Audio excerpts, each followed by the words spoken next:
नमस्कार. आपण ऐकतोय जयश्रीताई पटवर्धन लिखित असामान्य व्यक्तिरेखा आणि विचार. आजची आपली तिसरी असामान्य व्यक्ती आहे वंदना मोरे. वंदनाताई मोरे यांनी ऑनलाईन प्रसिद्ध झालेलं माझं पुस्तक वाचून मला फोन केला. पुस्तकातील लेख खूपच आवडल्याचं सांगितलं. माझ्याशी ओळख वाढावी म्हणून त्यांनीच माझं व्हॉट्सॲप सुरू केलं. मला माणसं जोडायला आवडतात. त्या चाळीसगाव येथील तालुक्याच्या गावात शिक्षिका म्हणून कार्यरत आहेत. वडील नोकरी करत असल्यामुळे त्यांच्या बदल्या व्हायच्या. सर्वच कुटुंबाला त्यांच्या बदलीच्या ठिकाणी अर्थातच जायला लागायचं. त्यामुळे वंदनाताईंचं शिक्षण ठिकठिकाणी झालेलं आहे. असुधा या ठिकाणी त्या बरेच दिवस राहिल्या. शेंजवणी या गावीही त्या होत्या. पुढील शिक्षण मात्र जामनेर तालुका जळगाव या ठिकाणी झालं. अजिंठा वेरूळापासून जो डोंगराळ भाग आहे तिथे आदिवासी आणि वंजारी जमातीचे लोक राहतात. ते लोक ऊस तोडणी आणि मजुरीच्या कामाला जातात. ते लोक अशिक्षित आहेत. हा सगळा जळगाव जिल्हा आहे. वंदनाताईंचे वडील पहिल्यांदा इथे ग्रामसेवक म्हणून नोकरीला लागले, पण रिटायर्ड होताना ते BDO होते. वंदनाताईंचे कुटुंब मात्र शहरी भागातच राहिलेलं होतं. जळगाव जिल्ह्यातील काही भाग हा आदिवासींचा भाग आहे. जिकडे मध्य प्रदेश आणि महाराष्ट्राची सीमा आहे तिथे आदिवासी राहतात. वंदनाताईंचं कुटुंबही पहिल्यांदा खेडेगावातच राहत होतं, पण वडिलांच्या नोकरीमुळे ते शहरी भागाकडे आलं.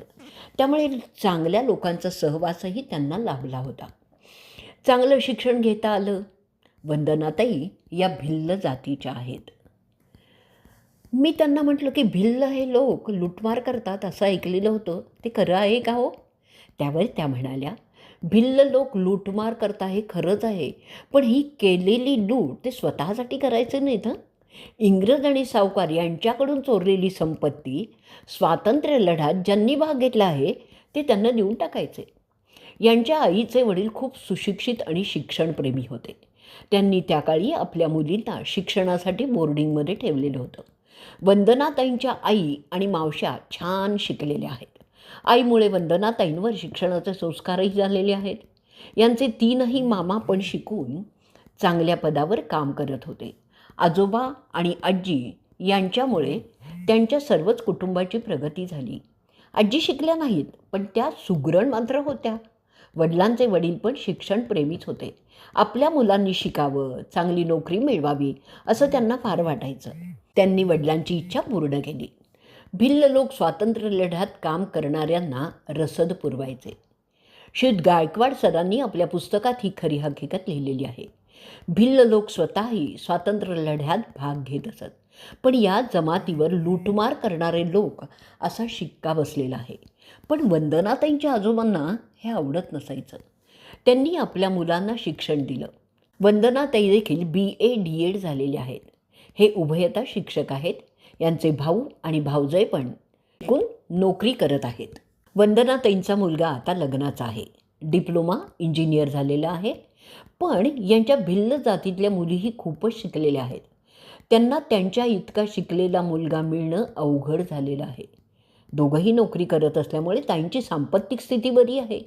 पण बरेच न शिकलेले लोक मजुरीचेच काम करतात. बायका गावताची ओझी आणतात, दुपारी शेतात मजुरी करतात. वंदनाताईंच्या वडिलांनी स्वतः कुठल्याच चैनीच्या वस्तू न घेता आपण मिळवलेला पैसा मुलांच्या शिक्षणासाठीच खर्च केला आहे. वंजारी जमातीचे समाजाचे लोक आता शिकू लागलेले आहेत. आश्रमशाळेत ते मुलांना ठेवतात आणि आपण मात्र मजुरीला जातात. वंदनाताई मुलांना शिक्षणासाठी खूप मदत करतात. त्यांना हवी असलेली पुस्तकं, वह्या आणून देतात. आपला समाज पुढे यावा, सुशिक्षित व्हावा यासाठी वंदनाताई खूप प्रयत्न करतात. त्या पालकांशी बोलतात, शिक्षणाचं महत्त्व त्यांना पटवून देतात. या समाजाची संघटना आहे. संघटनेमार्फतही त्या हे काम करतात. पण वंदनाताई म्हणतात, काही राजकारणी लोक आपण निवडून यावं, यांची मतं आपल्यालाच मिळावीत या हेतूने या समाजासाठी कामं करताना दिसतात, पण हे खरं नाही असं वंदनाताईंना मात्र मनोमन वाटतं. काही स्वार्थ ठेवून जेव्हा माणूस समाजासाठी काम करतो तेव्हा त्याचं महत्त्व हे केव्हाही कमीच असतं ना. सामाजिक कामं ही स्वतःच्या स्वार्थासाठी करायचीच नसतात आणि म्हणूनच ताईंना वाटतं की आपल्या समाजातील जी मंडळी आज शिकलेली आहेत त्यांनीच आपल्या समाजासाठी कामं करावीत. एकलव्य जयंतीही हा समाज उत्तम रीतीने साजरी करतो. कार्यक्रम केले जातात. आदिवासी लोकांची साहित्य संमेलनंही होतात. वंदनाताईंसारख्या शिकलेल्या स्त्रियांना आवर्जून आमंत्रण दिलं जातं. दिल्लीला असं साहित्य संमेलन झालं. श्रीयुत सुनील गायकवाड हे संमेलन आयोजित करतात. ते शिक्षक आहेत. त्यांचे मेहुणे अधिकारी होते. त्यांनी समाजासाठी खूप काम केलेलं आहे. ते कविता करतात.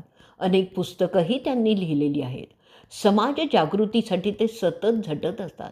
खरंच कुठल्याही जातीतील लोक असू देत, त्यांना शिक्षण मिळणं अतिशय जरुरीचं आहे.